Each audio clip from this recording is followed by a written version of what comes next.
Salam dəyərli izləyicilər. Bugün Hədəf proqramında hər birimizi düşündürən, gündəlik həyatımızda hiss olunan mövzudan danışacağıq.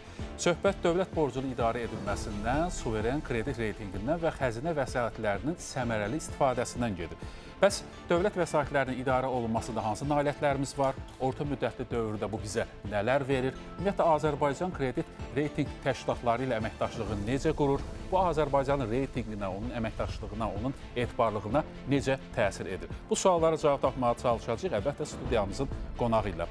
Qonağımızı təqdim etmək istəyərdik. Maliyyə Nazirliyi yanında Dövlət Borclarının Maliyyə Öhdəliklərinin İdarə Edilməsi Agentliyinin direktoru Azər Mursaqulov. Hər vaxtınız xeyir olsun Azər müəllim, salamlayırıq sizi Hədəf proqramından. Və məlumdur ki, dövlət borcunun idarə olunması ilə bağlı orta və uzun müddətli bir strategiya hazırlandı. Hal-hazırda bu sənədin icrası ilə bağlı vəziyyət nə yerdədir? İlk növbədə təşəkkür edirəm dəvətinizə görə, çox sağ olun və tamamilə doğru qeyd etdiniz ki, bizim dövlət borcumuzun idarə edilməsi strateji çərçivə əsasında idarə olunur.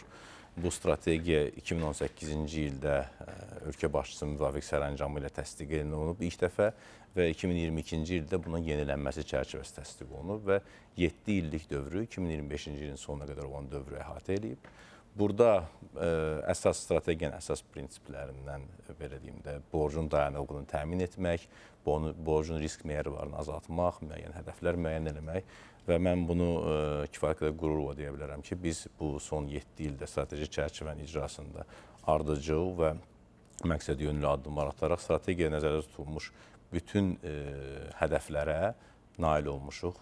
Onların ən başlıcası da odur ki, borcumuzun bu dövr ərzində ödəyəmə nisbətinin 30%-dən çox olmaması qeyd olunmuşdur. Bugün bizim borcumuz cəmi, bugün də deyəndə mən cari ilin 3-cü rübün nəticələrinə əsasən rəqəmləri qeyd eləmək istəyirəm.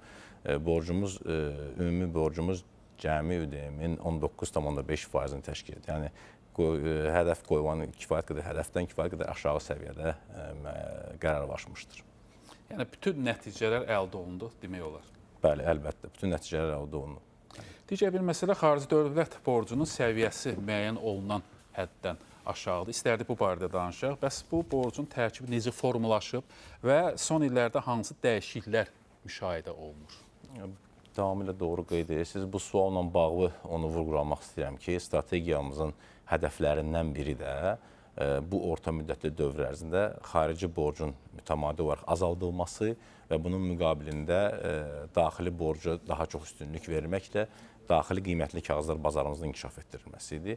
Və bu istiqamətdə də kifayət qədər əlverişli nəticələr əldə etmişik. Belə ki, mən sizə bir neçə rəqəmi qeyd edeyim. 2018-ci ildə olan xarici dövlət borcumuzun məbləği 8,9 milyard ABŞ dolları olduğunun müqabilində bugün bizim, yəni 1 oktyabr 2025-ci ildə bizim xarici dövlət borcumuz cəmi 4,9 milyard dollardır. Yəni biz bu dövr ərzində xarici dövlət borcumuzu 4 milyard ABŞ dollar həcmində azaltmışıq. Bu borcun tərkibində beynəlxalq maliyyə bazarlarında ticarət olunan istiqrazlar var. Təqribən borcun portfelinin 28%-i və onunla yanaşı da beynəlxalq maliyyə kredit qurumları ilə əməkdaşlığımız çərçivəsində onlardan cəlb olunan kreditlər təşkil edir. Strategiyada daxili maliyyə bazarlarının inkişafı da prioritet sahələrdən biri olub. Burada hansı işlər görülüb, hansısa nəticələr varmı? Əlbəttə, strategiyanın prioritetlərindən biri də daxili maliyyə bazarının inkişafı idi və biz bu istiqamətdə kifayət qədər uğurlu nəticələri görürük artıq. Belə ki, mən sizə qeyd edeyim, dövlət daxili borclanmanın əsasını təşkil edən dövlət istiqrazları bazarından məlumat verim.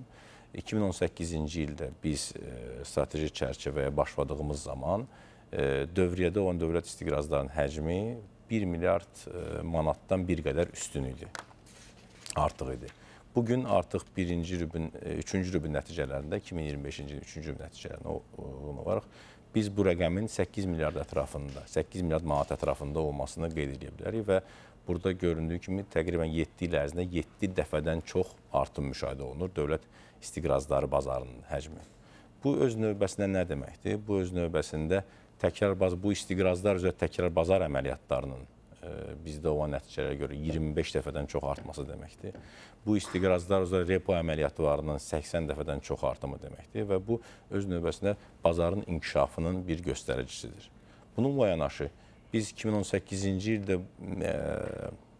dövlət istiqrazlarının daxili bazarında emissiya etdiyi zaman alıcılar arasında yalnız bankların və sığorta şirkətlərinin müşahidə edirdiksə, bugün artıq burada kifayət qədər korporativ sektor da aktiv iştirak edir. Hətta mən deyərdim, vətəndaşlarımızdan da kifayət qədər bunlardan alanlar var və bir çox hallarda son vaxtlarda mən xarici vətəndaşların, yəni əcnəbi vətəndaşların adlarına rast gələ bilirik bunların mülkiyyətçiləri arasında və bu da məncə anlaşılandır. Çünki kifayət qədər əlverişli gəlirik dərəcəsi təmin olunur və burada kifayət qədər maraq var bu bazara. Sizin dediklərinizdən belə aydın olur ki, dövlət borcunun idarə edilməsində dayanıqlı hesab eləmək olar. Bəs portfeldə bu risklər varmı? Varsa hansılardır? Bəli, belə deyim də, risk əslində nədir? Hər hansı bir dəyişən faktordan asılılıq olduğu zaman risk var deməkdir. Risklər var və bizim işimiz də bu riskləri idarə etmək və minimallaşdırmaqdır. Baxın, risklərin bir meyar olaraq risk məzənnə dəyişimindən asılı olaraq bir riskdir. Məzənnə dəyişiminə ola biləcək. Buna görə məhz biz məzənnədən asılı olmamaq üçün daha çox milli valyutada borc almağa üstünlük vermişik ötən dövr ərzində. Mən sizin üçün bir statistik göstərici qeyd edeyim. 2018-ci ildə bizim ümumi borc portfelimizin 92%-i xarici borc, yəni valyutada borc təşkil edirdisə, 2025-ci ilin 3-cü rübün sonunda bizim ümumi borc portfelimizin cəmi 33%-i xarici valyutadan asılı borc. Bunu təhlil eləyə bilərsinizmi? Bu səbəbi nəyinə izah eləmək olar? Səbəbi odur ki, biz mütəmadi olaraq milli valyutada borclanırıq və bunun əvəzində xarici valyutada olan öhdəliklərimizi azaldırıq. Və bunun valyutadan asılılığımızı, beləliklə valyutada olan asılılığımızı, məzənnədən olan asılılığımızı azaldırıq. Eyni şəkildə, mən belə deyim sizə, bəzi borclar dəyişkən faiz dərəcələri ilə cəlb olunur. Onlar da faiz dərəcələri artıb azalanda sizin ona xidmət xərcləriniz artıb azalır. Burada da balansı tutturmaq əhəmiyyətlidir və burada da bir qədər riski azaltmaq əhəmiyyətlidir. Bu istiqamətdə də biz mütəmadi olaraq ona görə portfeli bütün risk meyarları üzrə təhlil edirik və onların optimal səviyyəsinə endirməyə, yəni risklərin azaldılmasına nail olmağa çalışırıq. Bu bizim işimizdir. Belə bir sual yaranır. Risklərin idarə edilməsi mexanizmi necə formalaşır? Orada belə deyim, risklərin idarə edilməsi mexanizmi hər bir risk üzrə müəyyən bir göstərici var. Məsələn, mən sizə deyim, dəyişkən faiz dərəcələri asılı borcun göstəricisi. O ilə bağlı deyim ki, 2018-ci ildə bizim bu göstərici ümumi portfelimizin 30% idi. Bu deməkdir ki, faiz dərəcəsi dəyişəndə bizim portfelimizin 30%-ində xidmət xərci dəyişə bilər.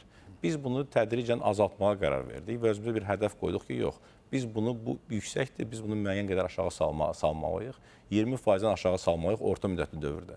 Buna mütəmadi olaraq borclandığımız yeni borc alətlərində daha çox sabit dərəcə ilə borclanıb, dəyişkən dərəcəli borclardan geri ödəyərək azaltmağa çalışmışıq. Bugün o göstəricimiz 16%-dədir.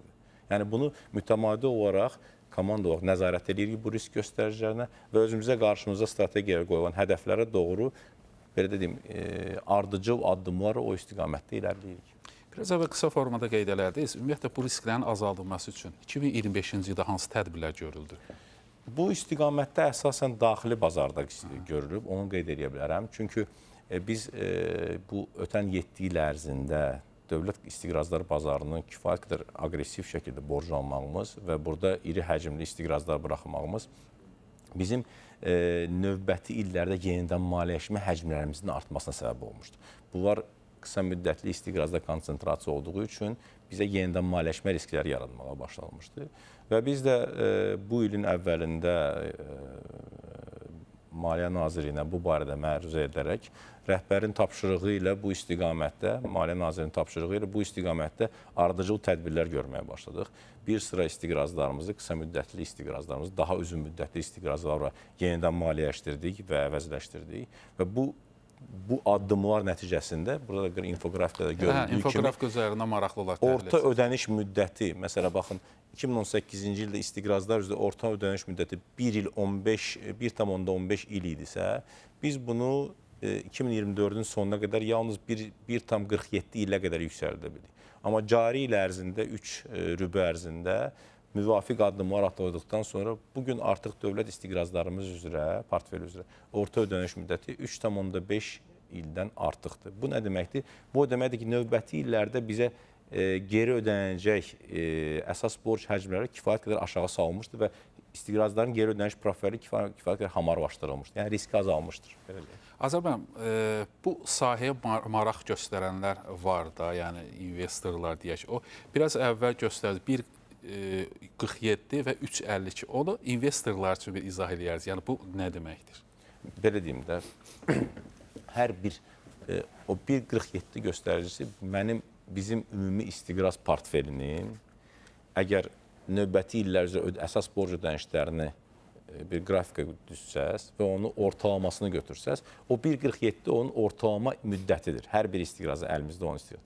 Biz onu nə qədər çox uzatsaq, o biri o qədər emitent üçün əlverişlidir. Çünki onun yenidən maliyyələşmə riski, yenidən maliyyələşmə həcmləri bir o qədər hamarlaşdırılmış və uzadılmış olacaq. Və o növbəti ildə iri həcmdə vəsait cəlb edilmə zərurətindən belə uzaqlaşmış olacaq. Daha az vəsait cəlb etmə zərurəti olacaq. Ona görə hər bir emitent onun kifayət nə qədər uzun olmasını, daha çox uzun olmasını arzulaya bilər.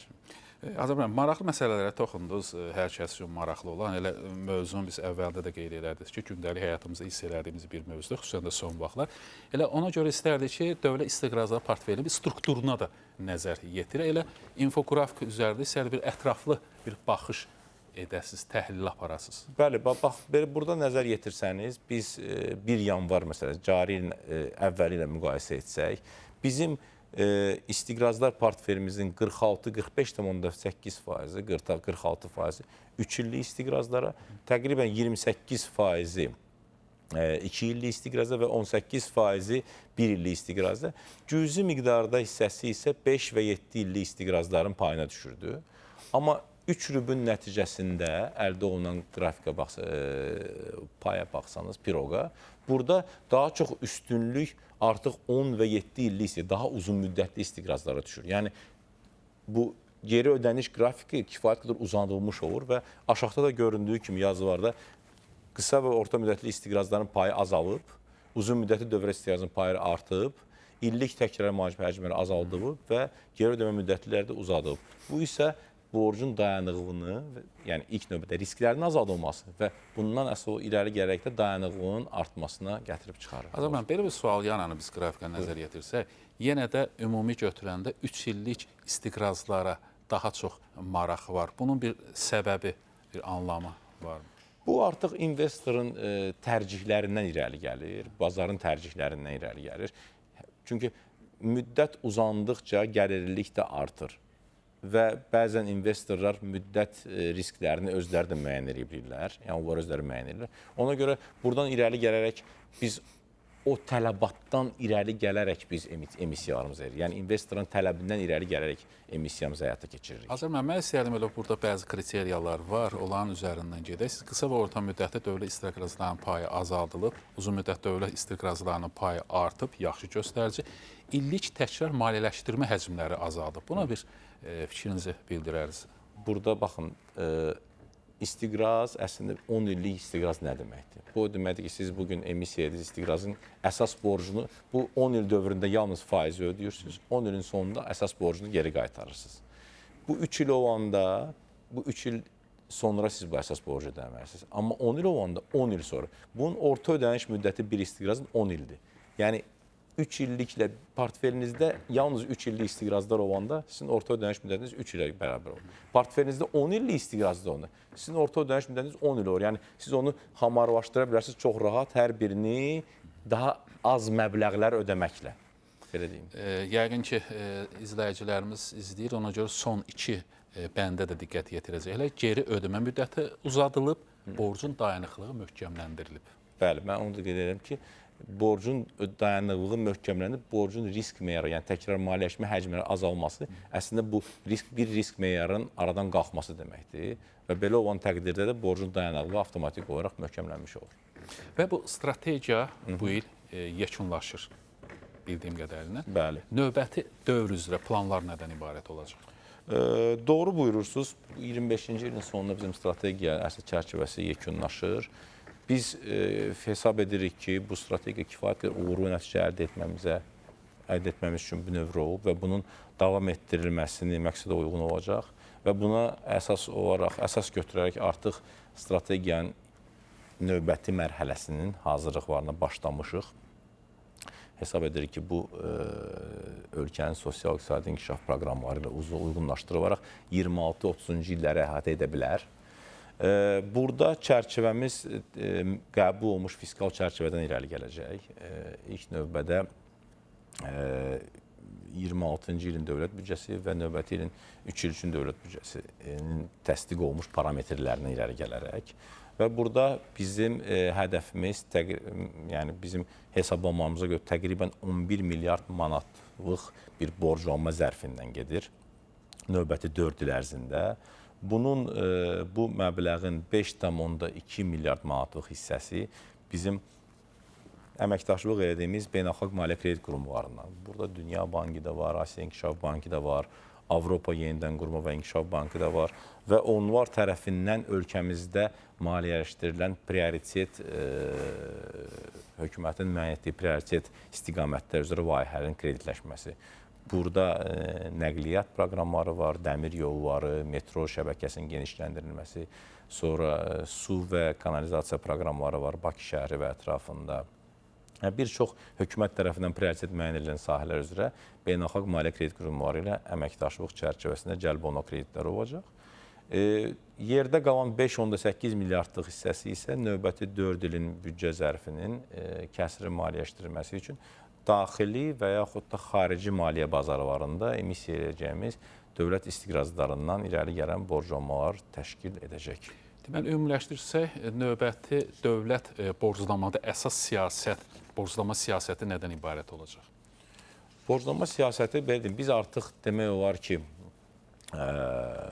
borc portfelimizin optimal balansına gəlib çatmışıq. Həm xarici daxili balansında, həm bayaq dedim ki, dəyişkən sabit balansında və bizə artıq bu imkan verir ki, və demək olar ki, xarici borcumuzu kifayət qədər azaltdığımıza görə bizə əslində imkan verəcək ki, əlavə borclanmaya gedə bilək növbəti illərdə və burada da yenə deyim ki, əvvəlki kimi yox ki, sadəcə daxili borclanmaya gedə və xarici borclanmaya, burada artıq paralel gedə biləcək. Yəni, həm daxili borclanma bir istiqamətdən, həm xarici borclanmada və qeyd etdiyim kimi, xarici borclanmamız əsasən beynəlxalq maliyyə kredit qurumları ilə olacaq əməkdaşlıq. Çünki orada siz sadəcə vəsait cəlbimiz, onların bir də təcrübəsi də gəlir və texnologiyalar da gəlir, know-howları gəlir. Onlar hamısı beynəlxalq maliyyə qurumları da olur. Bir çox yerlərdə belə layihələr icra edirlər və oradakı təcrübələrə də gətirib paylaşırlar. Ona görə biz ona sadəcə vəsait kimi, kredit kimi baxmırıq. Gələn təcrübə, gələn o sahədə ən yaxşı təcrübələrin paylaşması kimi də görürük. Azər müəllim, dövlət birbaşa borclanma ilə bağlı zəmanət və təminat alətlərindən də istifadə edir.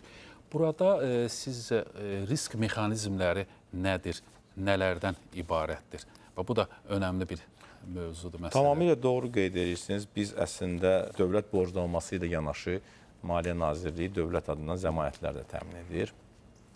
Və bu, belə deyim, həm yerli borclanma, həm daxili borclanmalara, həm xarici borclanmalara da şamil edilir. Bugün bizim zəmanət portfelimiz 10,7 milyard manat həcmindədir. Bu da ÜDM-imizin təqribən 8,2%-ni təşkil edir. Proqnozlaşdıran cari üçün ÜDM-in. Əslində bütün meyarlara uyğun olaraq kifayət qədər aşağı bir göstəricidir deyə bilərəm. Və nəzərə alsaq ki, bunun əksəriyyətini bizim bir iri layihəmizə yönələn zəmanətlərdir. Bu Cənub qaz boru kəmərini üzrə tikilən infrastrukturun maliyyələşdirilməsi üçün cəlb olunan kreditlərə verilən dövlət zəmanətləridir. Bunlar əsasən xarici kreditləri olmuşdur. Bununla yanaşı bəzi daxili kreditlərə dövlət zəmanəti verilmişdir. bu əsasən sahibkarlıq fəaliyyətini dəstəkləmək, işğaldan azad olmuş ərazilərdə sahibkarlıq fəaliyyətini dəstəklənməsi üçün sahibkarlar tərəfindən cəlb olunan kreditlərə verilən dövlət zəmanətləri. Sonra bildiyiniz kimi Covid pandemiyası vaxtında biz sahibkarlıq subyektlərinə yeni dəstək vermək üçün onların kreditlərinə bir hissəsini dövlət zəmanəti təmin etmişdik. Yəni, o kimi zəmanətlər də əhatə edir. Burada zəmanətlərdə əsas məqam və beynəlxalq təcrübədə bunun əsas vacib hissəsi odur ki, bunun şəffaflığının və əlçatanlığının mütəmadi olaraq təmin edilməsi, yəni ictimaiyyətə açıq olması. Biz də bu təcrübədən irəli gələrək dövlət borcu haqqında dərc etdiyimiz rüblük bülletenlərdə, yəni 4 dəfə ediləcək, zəmanətlərlə bağlı bütün verilən dövlət zəmanətləri, həm daxili, həm xarici, onların bütün bölgüləri haqqında məlumatları mütəmadi olaraq Maliyyə Nazirliyinin rəsmi səhifəsində həm Azərbaycan, həm ingilis dilində paylaşırıq. Yəni bunların belə deyim, bu risklərin açıq-aşkar göstərilməsi və ictimaiyyətə təqdim olunması zəruridir. Azər müəllim, bir məsələ də bilmək istəyirdim. Bu ildən dövlət borclarının, dövlət vəsaitlərinin idarə edilməsində həm də depozit hərrazlarına da başlanıb. Onun əsas məqsədi, mahiyyəti və nəticələri var mı indiyə kimi? Aprel ayından səhv eləmirəmsə başlanıb. Bəli, tamamilə doğru qeyd edirsiniz. Cari ilin aprel ayından etibarən biz xəzinə vəsaitlərinin, milli valyutada olan vəsaitlərin də belə deyim, səmərəli idarə edilməsinə başlamışıq və əsasən burada məsələ bu vəsaitlərin yerli banklarda depozitə yerləşdirilməsindən gedir. Aprel ayından etibarən biz artıq 22 depozit hərracı keçirmişik və bu 22 depozit hərracında əldə olunan, yəni 9 ay ərzində əldə olunan gəlirlər burada infoqrafikdə sizə təqdim olunur. 75,1 milyon manat təşkil edir. Burada biz əvvəlki illə, 2024-cü illə müqayisəni də qeyd edə bilərik ki, 2024-cü ildə əlbəttə biz bu hərracları keçirmirdik, ona görə gəlirlərimiz vəsaitlərin idarə edilməsindən, xəzinə vəsaitlərin idarə edilməsindən gəlirlərimiz kifayət qədər aşağı idi. 17,5 milyon manat, amma cari illə dediyim kimi bu istiqamətdə də səmərəliyi artdığına və daha çox büdcə vəsaitlərindən daha çox vəsait qazanmaq imkanına əldə olunduğuna görə bugün bu göstərici 75,1 milyon manat və söhbət bir ilin təxmini göstəricisidir. Bu 9 aylıq göstəricidir, bu ötən ilin göstəricisidir, bu tam ilin göstəricisidir. 4,3 dəfə artıb. Bəli. Bu demək olarmı belə bir sual qoymaq olar? Hansı mənbələr hesabına bu artım təmin olunub? Belə deyim də, ötən il biz yalnız xarici valyutada olan xəzinə qalıqlarının idarə edilməsindən bu vəsaiti əldə etmişdik, 17,5 milyon manat. Cari ildə isə biz həm də milli manatda olan vəsaitlərimizi depozitə yerləşdirdiyimizə görə bu il gəlirlərimiz əhəmiyyətli dərəcədə artıb. Yəni, o pəncərə əvvəlki ildə istifadə olunmurdu, cari ildən etibarən istifadə olunmağa başladı, belə deyək. Digər bir məsələ, bu borc və depozit əməliyyatlarının eyni vaxtda idarə olunması, vaxt aparma, ictimai müzakirələr də səbəb oldu. Bəli. Bilmək istərdi, bu prosesin paralel həyata keçirilməsi fiskal idarəetmə baxımından necə dəyərləndirmək olar? Tamamilə doğru qeyd edirsiniz. Bunu bizə əslində belə ictimaiyyətdən də suallar gəlmişdi ki, siz bir tərəfdən borc cəlb edirsiniz, istiqraz buraxırsınız, digərlərdən xəzinə qalığını və biz bunu çox sadə izah etməyə çalışsaq, vətəndaşlarımızın belə anlayacağı dildə, bir tərəfdən xəzinə qalığının idarə edilməsi əslində qısa müddətli likvidlik idarə edilməsidir. Sizdə cibinizdə və yaxud yəni dövlətin cibində sərbəst vəsaitlər var. Onları qısa müddətli idarə etməyə depozitə verir. Yəni 1-3 ən uzun müddət ola biləcək 6 aylıq depozit hərraclarına keçirir və banklarda əlavə gəlir gətirmək üçün yerləşdirir. Digər tərəfdən borclanma əməliyyatları, mən sizə qeyd edim, beynəlxalq maliyyə kredit qurumları məsələn borclanma əməliyyatları. Bunlar bəzən 10, 15, 20 illik müddəti olan borclardır və bunların icrası bu layihələrin 3, 4, bəzən 5 il çəkən layihələrdir. Bunlar daha çox uzun müddətli layihələrin maliyyələşdirilməsi üçün cəlb olunan borclardır və bunlar yenə də bir daha vurğulamaq istəyirəm bu məqama ki, bunlar sadəcə vəsait deyil, bunlar həm də təcrübələrdir, bunlar həm də bu sahədə digər ölkələrdə görülmüş ən yaxşı təcrübələr və ən yaxşı nümunələr əsasında formalaşan layihə icra metodologiya metod vardır. Ona görə onları bir-birinə qarışdırmaq bir o qədər düzgün deyil. Çünki bir tərəfdə dediyim kimi qısa müddətli vəsaitin idarə etməsindən gedir likvidlik, digər tərəfdən isə uzun müddətli əsaslı borclanmadan söhbət gedir. Və bu əslində düzgün olan da fiskal idarə etmənin düzgün çərçivəsində bunların ikisinin vəhdətindən irəli gəlir. Azərbaycan və nəhayət ən maraqlı, hər birimizi narahat edən, dediyim kimi gündəlik həyatımızda hiss etdiyimiz bir məsələ. Biz dünyanı izləyirik, geosiyasi, geoiqtisadi proseslər baş verir və bir sıra hətta aparıcı ölkələrin suveren kredit reytinqləri mənfiyə doğru dəyişir. Amma maraqlıdır ki, Azərbaycanda, baxmayaraq ki, Azərbaycan eyni zamanda resurs ölkəsidir, daha çox neft-qaz hasilatı ixracı ilə məşğul, amma suveren reytinqi, kredit reytinqi son vaxtda müsbətə doğru dəyişir. Və bunun əsas səbəbi nə ilə izah etmək olar? Tamamilə doğru qeyd edirsiniz. Bu sahədə bildiyiniz kimi 3 qəbul olunmuş böyük reytinq agentliyi var. Bunlar Fitch, Moody's və Standard & Poor's-dur. Biz hər üçü ilə də Azərbaycan Respublikası hər üçü ilə əməkdaşlıq edirik və onlar mütəmadi olaraq ildə 2 dəfə belə deyim, ölkəyə səfər edir olan analitikləri və müvafiq strukturlara görüşlər keçirirlər. O, bizim agentliyimiz vasitəsilə təşkilat həyata keçirir. Yəni, İqtisadiyyat Naziri, Neft Fondu, Mərkəzi Bank və s. qurumlarla görüşlər keçirirlər və onun əsasında özlərinin müəyyən daxili metodologiyasına uyğun olaraq hər ölkə üçün müəyyən bir reytinq müəyyən edirlər. Və siz tamamilə doğru qeyd etdiniz ki, məsələn, Fitch Rating Agentliyi keçən il, 2024-cü ildə 8 ildən sonra ilk dəfə olaraq Azərbaycanın investisiya kredit reytinqindən yüksəltdi. 3B-. Bu investisiya reytinqidir. Və sevindirici haldır ki, cari ilin iyun ayında ikinci bir reyting agentliyi olan Moody's reyting agentliyi də Azərbaycanı onun da klasifikasiya BAA3 kateqoriyasına yüksəltdi. Bu da investisiya kredit reytingi kateqoriyasıdır. Burada əsas gətirdikləri məqam, mən bunu 2 istiqamətə bölərdim. Bir istiqamət fundamental makroiqtisadi göstəricilərin yaxşılaşmasıdır. Misal üçün, borcumuzun az aşağı olması və dayanıqlı olması, xarici valyuta ehtiyatlarımızın kifayət qədər yüksək olması və likvid və yüksək olması, dövlət büdcəmizin tədricən neft gəlirlərindən asılılığın azaldılması, büdcə qaydasının mütəmadi olaraq tətbiqi və fiskal çərçivənin möhkəmlənməsi. Bu, fundamental makroiqtisadi göstəricilərin əsasındadır. İkinci istiqamət əlbəttə və sözsüz ki, böyük risk faktoru onlar tərəfindən qeyd olunduğu mütəmadi bu Qarabağ münaqişəsi idi və Qarabağ münaqişəsinin həlli. Çünki onlar üçün hər bir həll olunmayan münaqişə bir risk faktorudur, bir müharibə ola bilmə faktorudur və bunun da aradan qalxması, o risk faktorunun aradan qalxması. Hətta münaqişənin həll olunması da sizin dediyiniz 3 əsas kredit reytinq təşkilatı nəzərə alır. Mütləq şəkildə və onlar bunu hesabatlarında da açıq-açıq qeyd edirlər.